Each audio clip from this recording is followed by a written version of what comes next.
প্রয়োজনের তুলনায় কাউকে বেশি কিছু দিতে নেই, কারণ মানুষ বেশি পেলে তার কদর করতে জানে না, হোক সেটা ভালোবাসা, সম্মান বা গুরুত্ব। So hello everyone, welcome my new blog. আশা করি সবাই অনেক ভালো আছেন, আমিও তো বেশ ভালো আছি। আজকে ব্লগটা শুরু করতেছি সকালবেলা রান্নাবান্না থেকে। তো আজকে সকালের নাস্তায় রাখছি ডিমের পিঠা আর সুজি। তো এই তো ডিম দিয়ে পিঠাটা ভেজে নিচ্ছি আমি। এই পিঠাটা খেতে কিন্তু অনেক বেশি মজা লাগে, খুব পছন্দের একটা পিঠা। এটা কিন্তু সকাল বা বিকেলের নাস্তায় কিন্তু রাখা যায়। তো পিঠাগুলো আমি একটু মাঝখান দিয়ে কেটে দিচ্ছি, এতে মানে তেল দিয়ে ভেজে নিতেও অনেকটা সুবিধে হবে আর পিঠেগুলো মুসমুসে হবে। তো এই তো আমি এদিক পিঠাগুলো সব ভেজে নিলাম আর সুজিটাও রান্না করে ফেলেছি। এই তো সকালের নাস্তাটা এখন করে নিব, প্রান্ত বাবাকে খাইতে দিয়েছি, এখন মূলত আমি খেয়ে নিচ্ছি। তো সকালের খাওয়া দাওয়া শেষ করে চলে আসছি আমি দুপুরের রান্নার জন্য। এখানে নিয়েছি হাঁসের মাংস আর এদিকে আগে থেকে মসুর ডাল সিদ্ধ করার জন্য বসিয়ে দিয়েছিলাম। তো আজকের মেনুটা হচ্ছে মসুর ডাল আর হচ্ছে হাঁসের মাংস।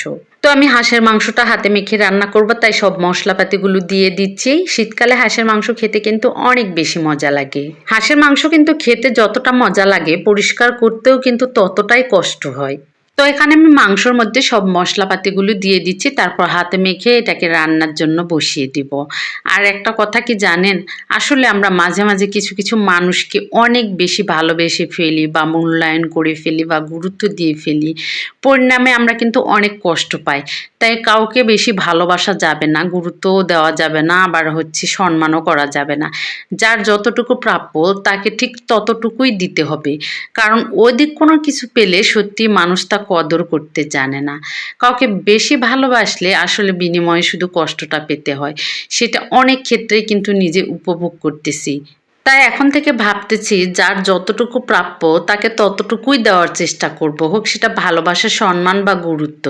তো এদিকে কথা বলতে বলতে আমার হাঁসের মাংসটা এখন কষানো হচ্ছে। মাংসের মধ্যে কয়েকটা গোটা রসুন দিয়ে দিলাম। এই গোটা রসুনটা খেতে কিন্তু অনেক বেশি মজা লাগে। আমার মাংসটা খুব সুন্দরভাবে কষানো হয়ে গেছে, এখন পরিমাণ মতো আবার পানি দিয়ে দিলাম, দিয়ে এখন কিছু সময় এটাকে সুন্দরভাবে আবার রান্না করে নিব।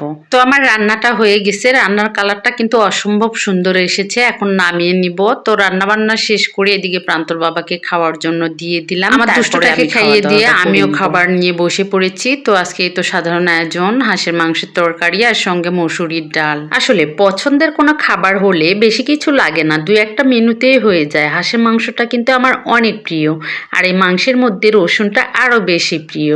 তো দুপুরের খাওয়া দাওয়া শেষ করে এখানে সন্ধ্যার দিকে আমি কিছু ফুলকপির পাকোড়া ভেজে নিচ্ছি। শীতকাল মানেই কিন্তু বিকেল বা সন্ধ্যের নাস্তায় ফুলকপি, বাঁধাকপির পাকোড়াগুলো খেতে অনেক বেশি মজা লাগে। তো এই তো আমার পাকোড়াগুলো ভাজা প্রায় হয়ে গেছে। গরম গরম ফুলকপির এই পাকোড়া সস দিয়ে খেতে অনেক বেশি মজা। তো আজকে ভিডিওটা এখানে শেষ করছি। ভিডিওটার কোথাও কোনো অংশ যদি ভালো লেগে থাকে অবশ্যই লাইক কমেন্টে পাশে থাকবেন। টাটা।